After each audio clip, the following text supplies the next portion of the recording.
Mikir itu penting, akal itu penting. Nah, filsafat ngajari kita cara make akal. Akal itu penting tapi nggak dipakai, ya nggak ada gunanya. Jadi latihan mikir itu penting. Karena kalau kita mikirnya nggak benar, sama saja akal kita nggak fungsi. Kalau akal kita nggak fungsi, ya berarti kayak kita nggak punya akal. Padahal ketika nggak punya akal, manusia kehilangan jati dirinya.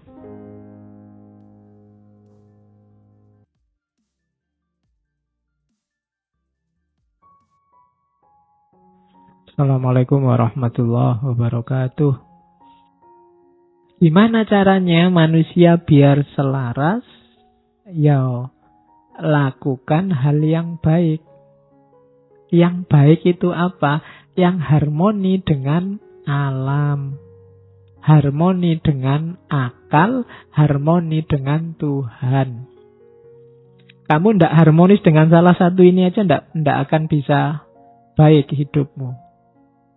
Kalau kamu nggak harmonis dengan alam, kamu sakit. Manusia itu kan, tubuhmu ini kan bagian dari alam. Kalau kamu nggak harmonis, kamu pasti sakit. Nggak harmonis itu salah satu unsurnya terlalu banyak. Itu kan nggak harmonis. Terlalu banyak air ya kembung. Terlalu banyak angin masuk angin. Terlalu banyak apalagi unsur-unsur hidupmu kan banyak itu. Coba terlalu banyak gula diabetes. Itu karena nggak harmonis. Oke, terlalu banyak ketawa stres. Terlalu banyak, pokoknya terlalu banyak. Atau terlalu kekurangan, itu nggak harmonis juga. Harus harmonis sama alam. Yang kedua, harmonis dalam pikiran. Pikiran gak seimbang, ya itu tadi, stres. Nggak bisa mikir. Hidupmu mesti kacau. Dan yang ketiga, harmonis sama Tuhan. Ini lebih bahaya lagi. Kok nggak sholat mas? Hubungan saya sedang nggak harmonis sama Tuhan. Ya. Itu mengatiri itu. Hati-hati. Nah, saya baru bisa ranjang aku sementara, enggak. Nah, harus harmonis lagi. Kenapa harus harmonis sama Tuhan? Karena alam semesta dan akalmu dan dirimu itu berjalannya, prosedurnya adalah logosnya Tuhan. Ketika kamu tidak harmonis sama Tuhan, itu kayak tadi, komputer kehilangan prosesor. Tidak akan jalan, hidupmu mesti kacau. Tidak ada tujuannya. Kan nanti ada filosofi yang ngomong tujuan itu. Sekarang tariklah tujuan terus-terusan. Haus, minum. Kalau sudah minum, lega. Kalau sudah lega, ngapain? Terus, itu kan filsafat namanya teleologis, mengejar tujuan. Puncaknya tujuan nanti ke Tuhan. Kawin. Biar punya anak. Kalau sudah punya anak, ngapain? Kalau sudah itu terus ngapain? Terus kamu tarik. Ketemunya juga logosnya Tuhan nanti. Maka harus harmonis. Hidupmu itu baik kalau harmoni. Jadi harmoni itu porsional dan proporsional. Takarannya pas itu harmoni. Tidak lebih, tidak kurang. Oke. Jadi kalau pengen hidupmu yang baik, yang pertama itu. Yang kedua rumusnya, hidup baik atau tidak baik, tadi kan kita pakai akal. Yang di luar kontrol kita, itu tidak bisa disebut baik dan tidak baik, katanya filosof Stoa. Kamu kan tadi pingin harmonis dengan alam, dengan akal, dengan Tuhan. Ketika kamu berusaha untuk harmonis dengan tiga hal ini, ya sejauh yang bisa kamu kontrol. Yang tidak bisa dikontrol, ya tidak masuk hitungan. Pak, saya ingin harmonis dengan planet Mars, Pak. Ya kadoan. Susah. Pak, saya ingin harmonis. Tidak, harmonis itu dengan yang dekat-dekat. Yang terjangkau, yang bisa kamu kontrol. Gimana caranya agar ngaji ini lebih santai? Itu kan bisa di dalam jangkauan kita. Tapi yang di luar jangkauan ya ndak usah dihitung. Kalau dihitung ya wong di luar kontrol kita. Gimana caranya yang di ngaji malam ini masuk surga semua? Wah, itu kita di luar kontrol kita. Bisanya cuma mendoakan. Ya syukur-syukur besok kita bisa ngaji filsafat bareng-bareng di sana. Kalau enggak ya berarti ada yang kececeran itu berarti. Oke. Jadi harmoni tidak harmoni jadi tanggung jawab kita, terkena nilai atas diri kita kalau itu dalam jangkauan kita. Yang di luar jangkauan kita enggak. Misalnya, ini tetanggaku kulitnya putih-putih, aku sendiri kok hitam ya. Nah, ini harusnya jadi putih. Enggak, itu di luar jangkauanmu. Kulitmu hitam kan kamu enggak minta juga. Kalau bahasanya Ghazali, itu bedanya kholq sama khuluk. Kalau kholq itu paketan dari Allah. Kita ya sudah diterima aja. Tapi kalau khuluk itu dari kita. Kholq itu kan rambutmu keriting apa enggak, kulitmu hitam apa enggak, bibirmu kayak gimana, itu kan Allah. Kamu enggak dosa, enggak apa-apa. Tapi kalau khuluk ini hubungannya sama dosa. Berada dalam kontrolmu. Makanya enggak usah galau kalau rambutku keriting ya Pak. Kulitku kok hitam ya Pak. Nah, kamu enggak dosa, tenang aja, enggak usah galau. Iya. Jadi enggak usah terlalu stres gara-gara kholq. Karena itu di luar jangkauanmu. Tapi sekarang kan bisa diputihkan Pak. Iya. Ya bisa aja. Apa susahnya sih memutihkan, kamu tinggal beli kapur sama. Iya. Ya bagi yang punya uang mungkin berada dalam jangkauannya, mutihkan. Tapi yang nggak punya kayak kita kan di luar jangkauan kita. Jadi nggak usah galau dengan sesuatu yang di luar jangkauanmu. Pak, saya itu ingin menyelamatkan Ahok ya Pak. Gimana caranya? Nggak usah. Di luar jangkauanmu itu nggak usah ndaki-ndaki, nggak nyampe. Wong kamu besok bisa makan apa enggak masih mikir mau menyelamatkan Ahok.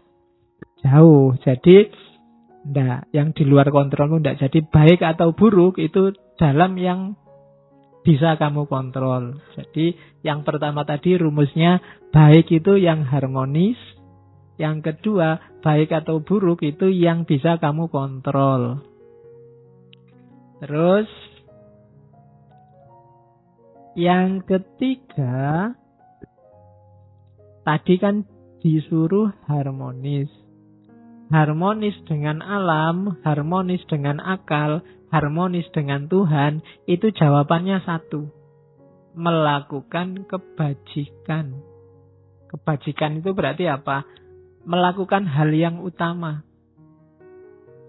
Semua yang baik, semua yang berakhlak, semua yang bajik, itu hasilnya harmoni. Begitu ada yang melakukan yang tidak baik, tidak bajik tadi, lahirnya mesti chaos. Kenapa kok kacau? Karena banyak yang tidak menetapi kebajikan. Begitu ada satu yang tidak jujur, mesti nanti yang bersangkutan dengan dunia ketidakjujuran itu akan kacau. Misalnya saya bohong, harusnya saya masuk, saya tidak masuk. Dan aku diem-diem aja, tidak ngomong-ngomong. Itu kan kacau, kamu datang ke sini kosong kacau. Gara-gara ketidakbajikan satu. Maka harmonis itu akan lahir kalau kita melakukan hal-hal yang bajik, yang baik. Rumus ketiga. Jadi, kalau ingin jadi orang baik, yang pertama, targetnya kebaikan itu harmoni. Yang kedua, baik atau tidak itu hanya dalam hal-hal yang bisa kita kontrol saja.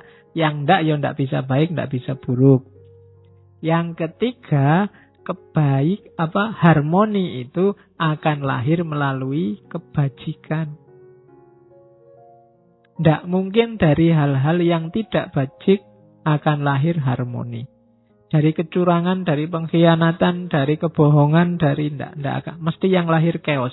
Kalau sekarang belum, tunggu saja saatnya. Jadi Ini katanya Zeno ya. Jadi etikanya Zeno. Kemudian yang keempat, oleh karena itu, akhirnya apa? Harmoni itu akan kembali ke kita lagi. Tadi kan kita mewujudkan harmoni lewat jalur kebajikan. Kalau sudah bajik, akan lahir harmoni dalam jiwa kita. Tenang kita. Jadi rumusnya orang hidup itu katanya Zeno, yang pertama wujudkan harmoni. Dalam hal-hal yang bisa kita jangkau. Jalannya adalah melakukan kebaikan. Kalau semua sudah kita lakukan, jiwa kita akan tenang. Harmonis juga. Jadi 4. Kalau kita bisa mewujudkan 4 ini, kita akan hidupnya enak.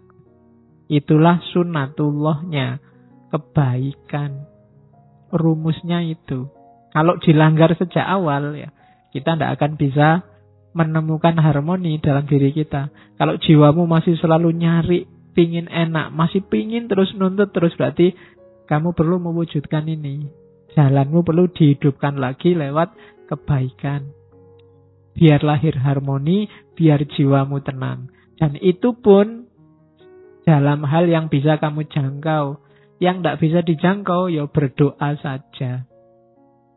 Karena logosnya logos Tuhan. Ya biar Tuhan yang intervensi.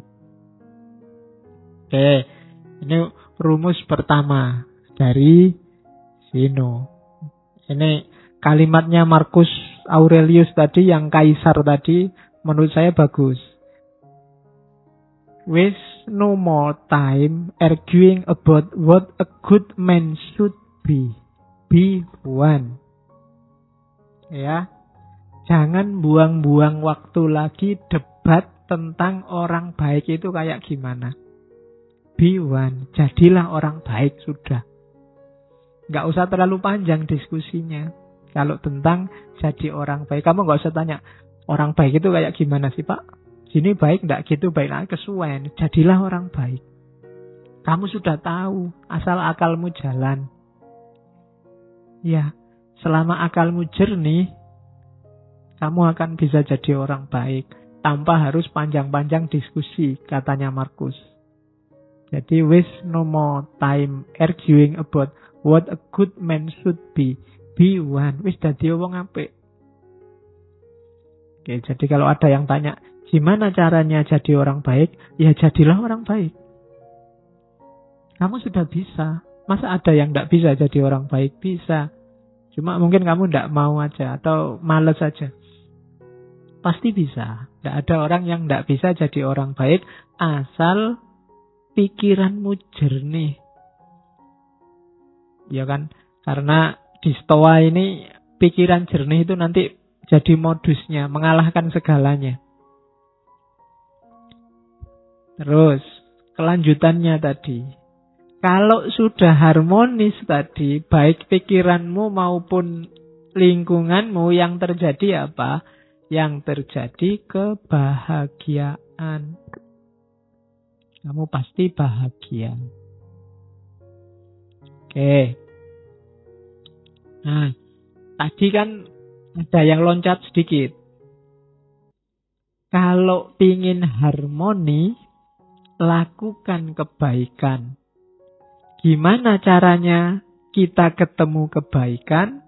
Pakai akal sehat, akal jernih. Ya. Jadi harus menggunakan akal sehat. Tidak cuma minyak goreng yang pakai akal sehat. Kamu juga dalam hidupmu harus pakai akal yang sehat, akal yang jernih. Akalmu itu sudah ketumpuk informasimu macam-macam, sehingga seringkali tidak jernih. Ada yang pakai kacamata hitam, jadi lihat apa-apa warnanya hitam kabeh. Ada yang pakai kacamata hijau, lihat apa-apa dianggapnya semua warnanya hijau. Ada yang pakai kacamata merah, lihat apa-apa dianggap merah. Wow, merah itu PKI itu jangan-jangan. Itu kan. Karena kacamatanya merah. Ada yang pakai kacamata hitam. Wah, apa-apa dilihatnya hitam. Ada yang pakai kacamata putih, kabeh dianggap putih. Nah itu jadinya nggak jernih. Yang baik bisa kebalik-balik. Maka katanya kelompok Stoa, jadilah orang baik, jalannya berpikir yang benar, berpikir yang jernih. Orang harus mau objektif dalam berpikir. Itu jalannya kamu nemu kebaikan. Katanya Zeno, kejahatan itu tidak ada. Jahat itu terjadi ketika orang anti dengan akal sehat. Ketika orang menolak berpikir jernih, yang lahir pasti kejahatan. Ketika orang tidak mau berpikir, yang lahir pasti kejelekan. Karena yang bisa menemukan mana baik, mana buruk itu akalmu.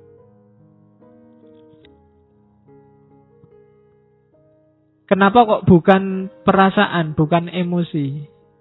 Kelompok Stoa dikenal agak kritis terhadap emosi, terhadap rasa. Karena emosi sering tidak objektif.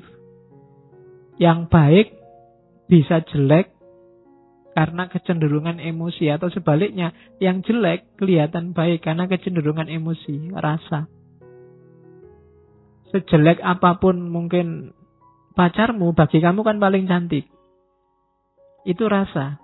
Kalau temanmu objektif, enggak kok, dia enggak cantik, kamu kan marah. Ya enggak ya, dia sementara ini ya paling cantik, kecuali ada yang lain besok. Jadi rasa itu kan cenderung ke yang disukai dan anti dengan yang enggak disukai. Ini enggak jernih. Yang bisa jernih akal. Kalau kamu bilang, kamulah satu-satunya yang tercantik di dunia misalnya. Loh, pas kamu ngomong gitu itu, tenane, coba objektif. Ya enggak sih. Akal itu. Kalau akal disuruh, ya enggak. Di TV-TV yang lebih cantik ya banyak. Ya kan? Kalau akalmu mau jernih ya ora. Cuma kan, ya itu kan untuk PDKT. Jadi, kebahagiaan dalam kebaikan ketemunya dari akal sehat. Maka, jagalah baik-baik akalmu biar sehat. Karena itu yang menjamin kamu masih manusia apa bukan. Jaminannya akalmu. Begitu akalmu meleset, ya kemanusiaanmu dipertanyakan. Karena dari situlah lahir kejahatan. Ada orang maling, itu mesti karena mikirnya nggak panjang. Ada orang ngerusak, mikirnya nggak panjang. Ada orang tawuran, mikirnya nggak panjang. Jadi biasakan berpikir agak panjang. Ada cerita bagus dari tradisi Zen. Jadi satu ketika ada guru Zen yang dimintai nasihat seorang prajurit. Guru, saya mau beli kebijaksanaan. Tidak minta ya, beli. Kasih saya kebijaksanaan paling mahal.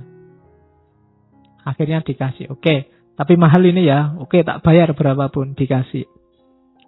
Katanya guru itu gini, tak kasih kebijaksanaan paling mahal.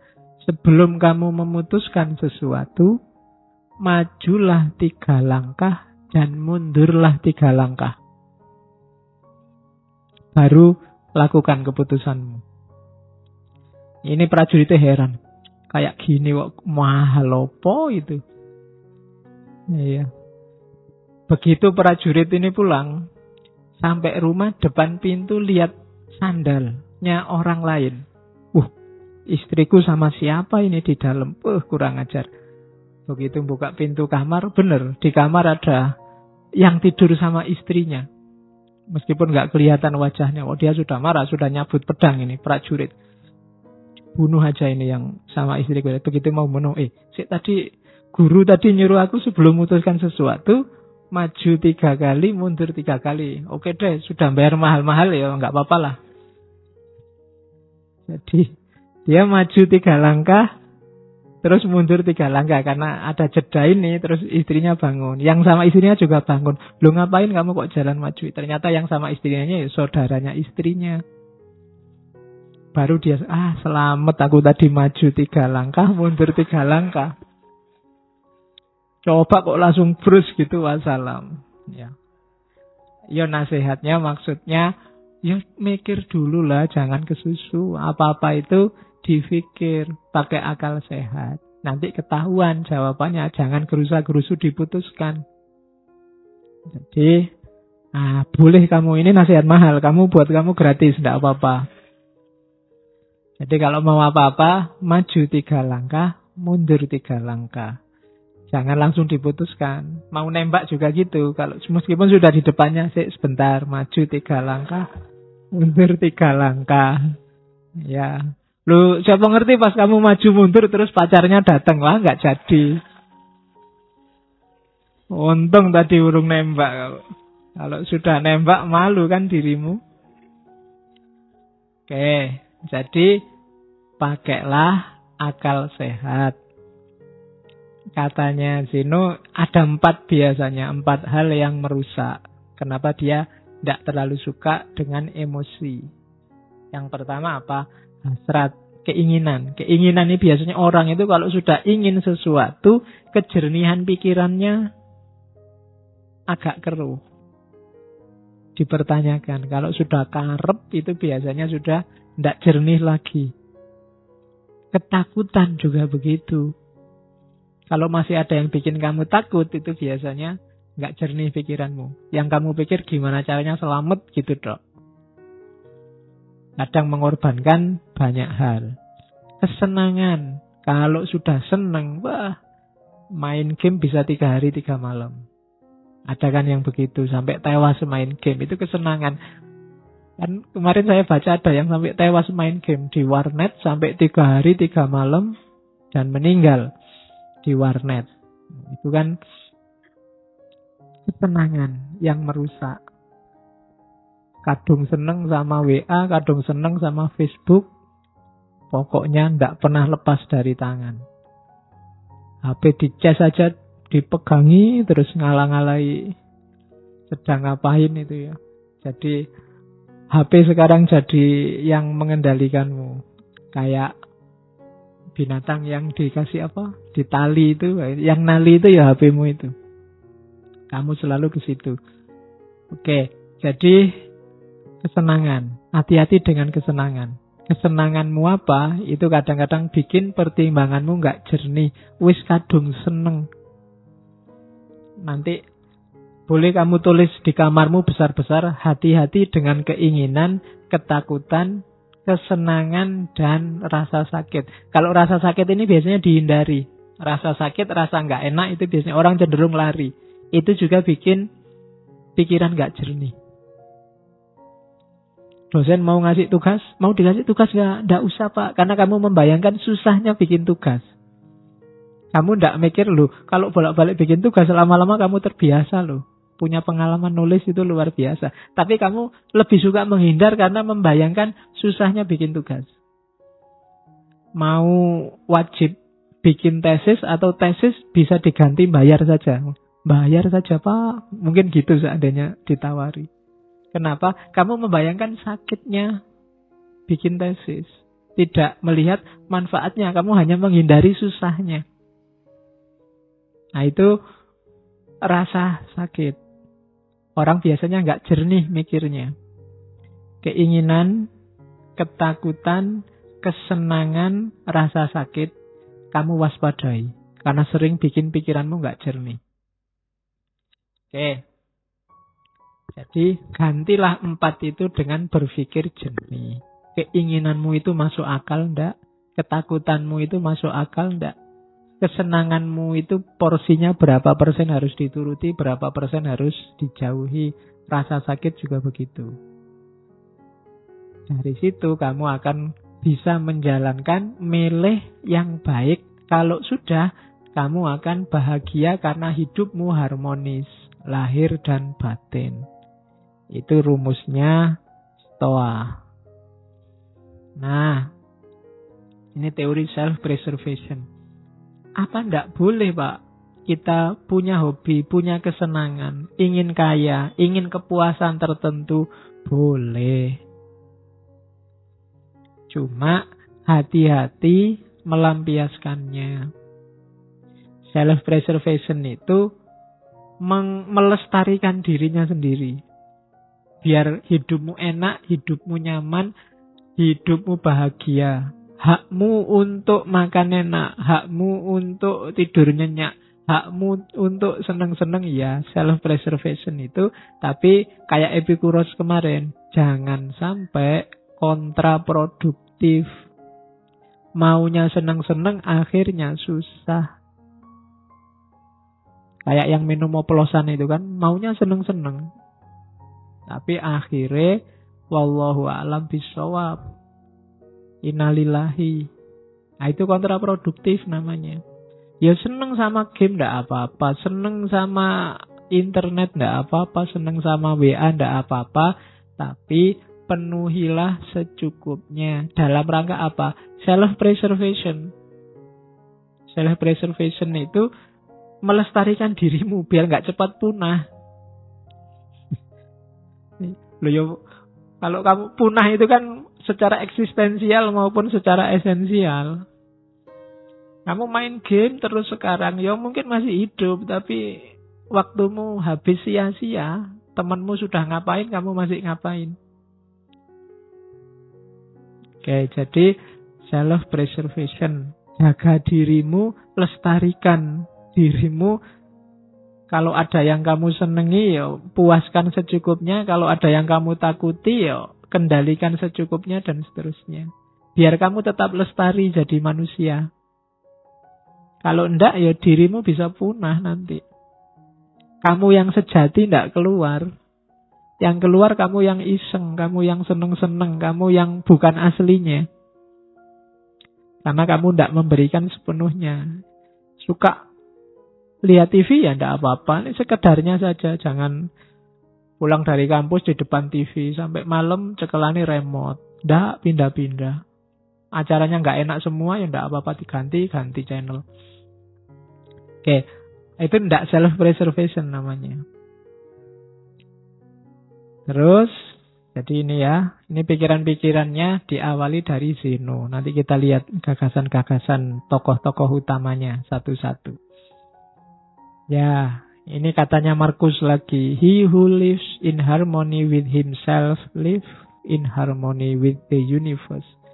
Ia yang hidup harmonis dengan dirinya sendiri akan hidup harmonis dengan alam semesta. Kalau kamu sama dirimu sendiri nggak harmonis, ya kamu nggak mungkin harmonis dengan alam.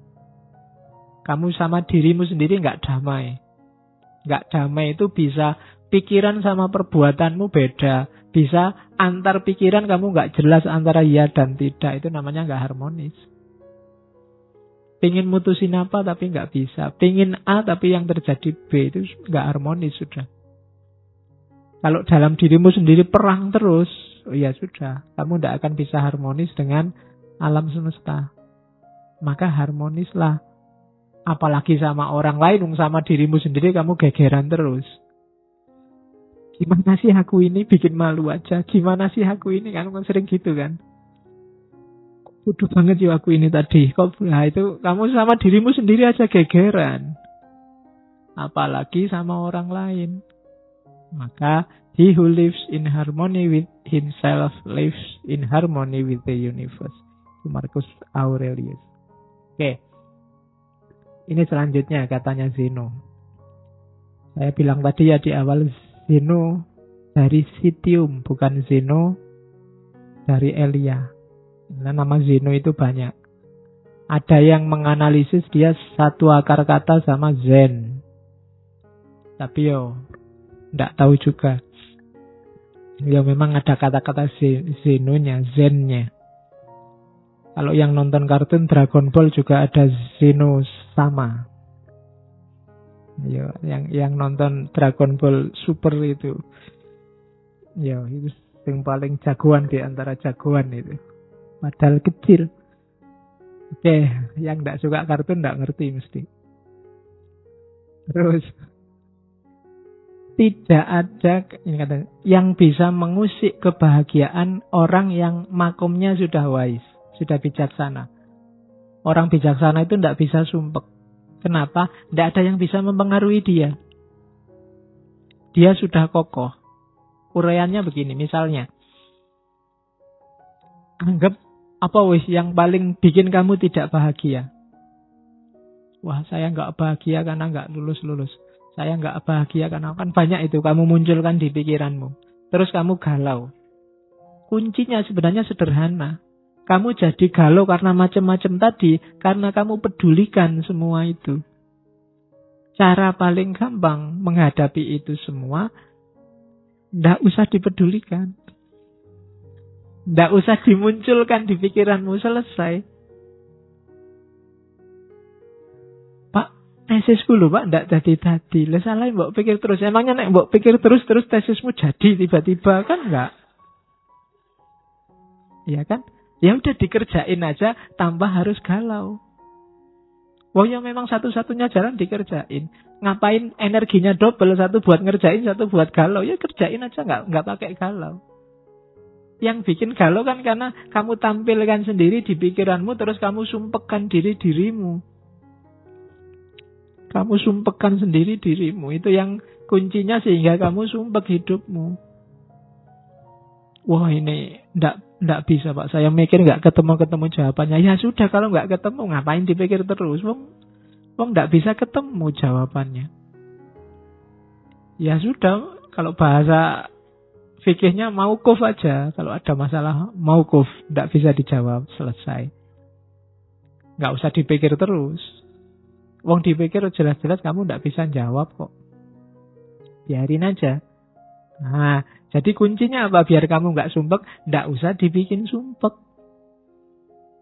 Kalau nggak bisa dikerjain, ya nggak usah dikerjain. Kalau bisa, ya kerjain semampumu. Kan cuma itu dok rumusnya. Jadi orang yang bijaksana itu nggak bisa sumpek. Makanya kalau diilustrasikan film-film itu bagian tokoh yang bijaksana kan mesti senyum terus. Nggak pernah merengut karena nggak ada yang bikin dia sumpek. Nggak bisa ya sudah, memang nggak bisa. Oke. Jadi yang bikin kita galau ternyata apa? Ya penilaian kita sendiri. Yang bikin kamu nggak bahagia dirimu sendiri. Cuma itu. Jadi tidak ada yang bisa mengusik kebahagiaan orang yang bijaksana. Orang bijaksana biasanya stabil, tenang, tidak gampang terpengaruh. Karena dia sudah ngerti porsi-porsinya. Oke, terus. Nah, katanya Markus lagi.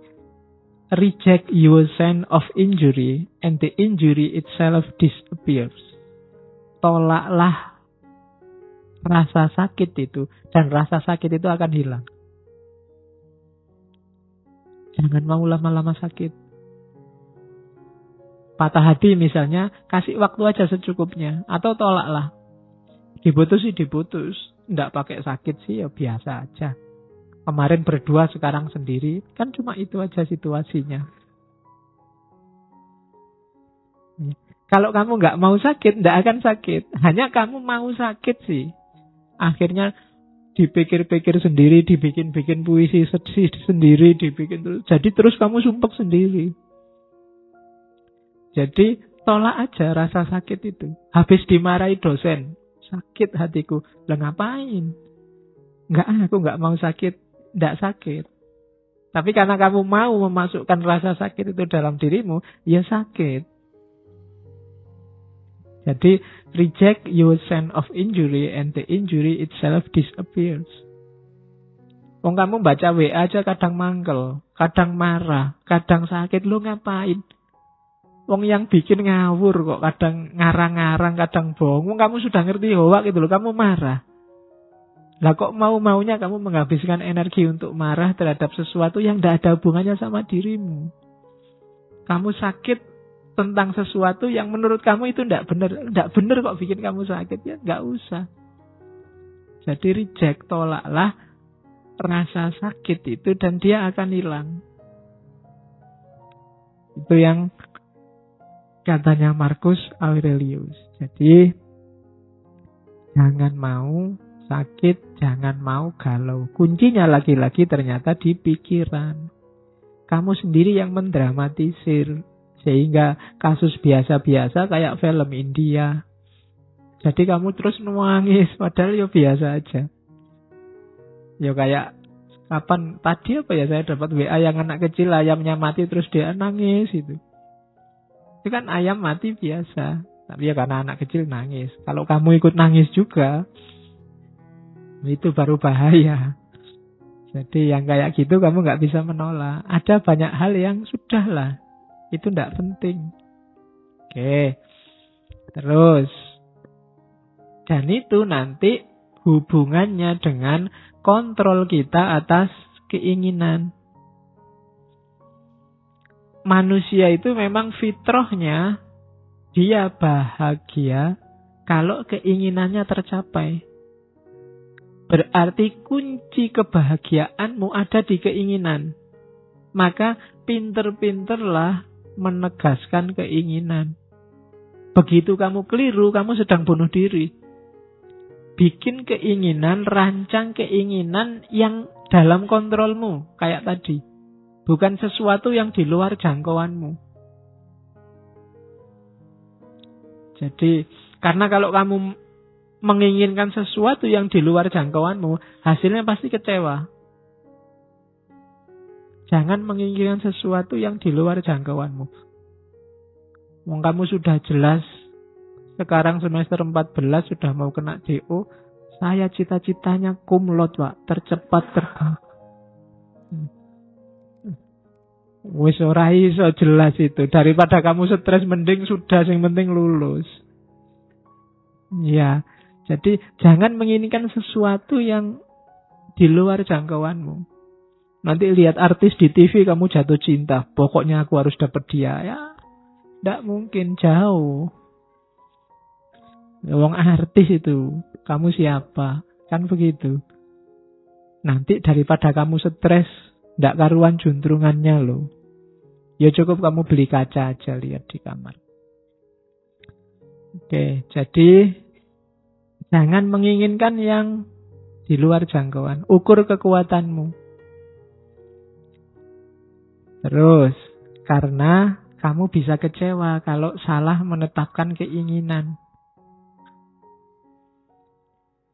Saya, Pak, mulai sekarang ingin tiap malam sholat tahajud. Mulai jam 1 sampai subuh.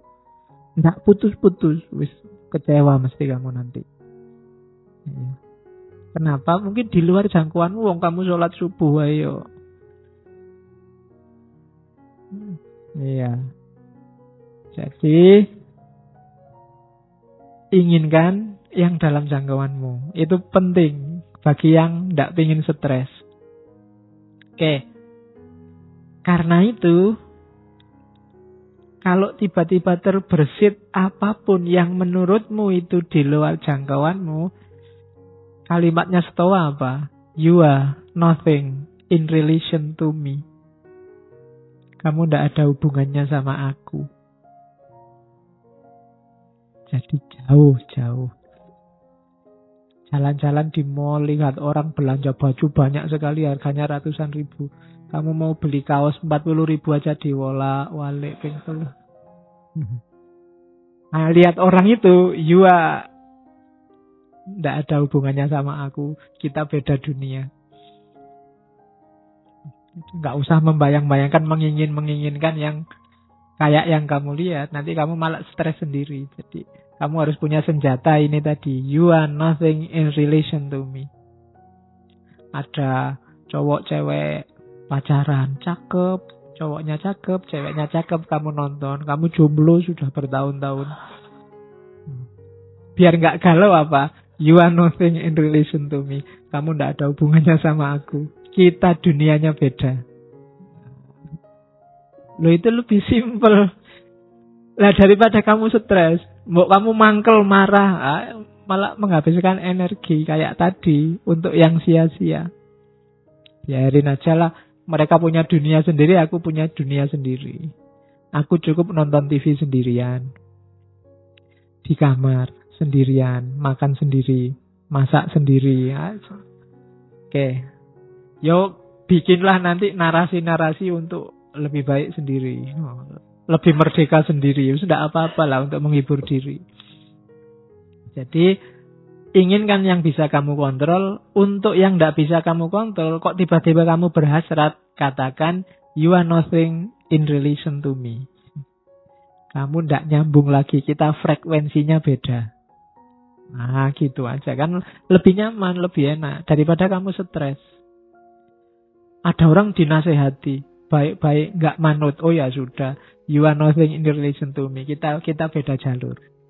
Kan gitu. Kamu kan sering begitu, ada orang pikirannya beda sama kamu, terus kamu marah-marahin, dia juga marah-marahin kamu. Wong frekuensinya beda, dia apa-apain ya nggak nyambung. Tinggal kamu putus saja ya, kita frekuensinya beda. You are nothing in relation to me. Kita beda dunia. Nah, jadi itu caranya untuk bahagia. Kontrol keinginan. Dari situlah nanti kamu ketemu kebebasan. Kalau ada yang tanya bebas itu apa? Bebas itu inginkan yang berada dalam kontrolmu. Jangan inginkan sesuatu yang berada dalam kontrol orang lain.